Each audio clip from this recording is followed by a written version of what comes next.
সংযুক্ত আরব আমিরাতে গত 5 বছর ধরে বাংলাদেশিদের জন্য বন্ধ থাকা শ্রমিক ভিসা আবারও চালু করতে আরব আমিরাত সফরে গেছেন প্রবাসী কল্যাণ ও বৈদেশিক কর্মসংস্থান মন্ত্রী নুরুল ইসলাম বিএসসি।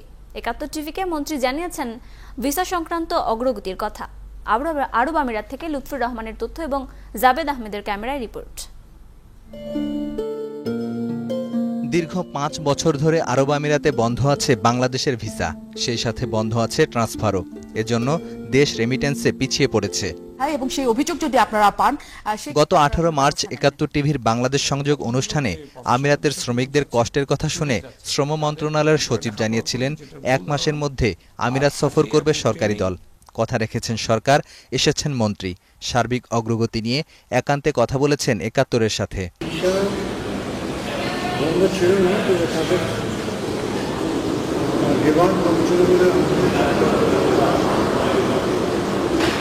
এখন থেকে বাংলাদেশের নিয়মের জন্য যথেষ্ট চেষ্টা চালিয়ে যাবেন এবং বাংলাদেশের কর্তৃপক্ষের কোনো বাধা বিঘ্ন নাই এবং বাংলাদেশের কর্মীদের।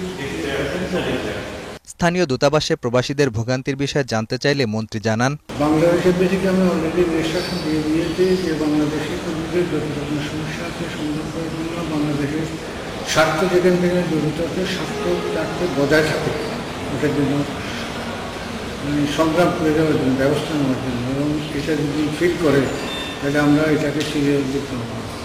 মন্ত্রী আসার কারণে আশায় বুক বেঁধেছেন প্রবাসীরা। কেউ কেউ সারাক্ষণই অগ্রগতির খোঁজ নিচ্ছেন। উপরের লেভেলে আছে, তো উনি আমাদের কথাটা উপরের লেভেলে পৌঁছা দেবেন বলছেন। তবে ট্রান্সফারের ব্যাপারটা উনি খুব মনোযোগ সহকারে শুনেছেন এবং আমি আশা করছি ওই দিন ১ সপ্তাহের ভিতরে ট্রান্সফারটা চালু হয়ে যাবে বলে মনে হয়। আরব আমিরাতে পৌঁছেই বাংলাদেশের প্রবাসী কল্যাণ ও বৈদেশিক কর্মসংস্থান মন্ত্রী কথা বলেছেন আরব আমিরাতের শ্রমমন্ত্রীর সাথে। ভিসা খোলার ব্যাপারে এরই মধ্যে ইতিবাচক সাড়া দিয়েছে আরব আমিরাত। মাহফুজুর রহমান, ৭১।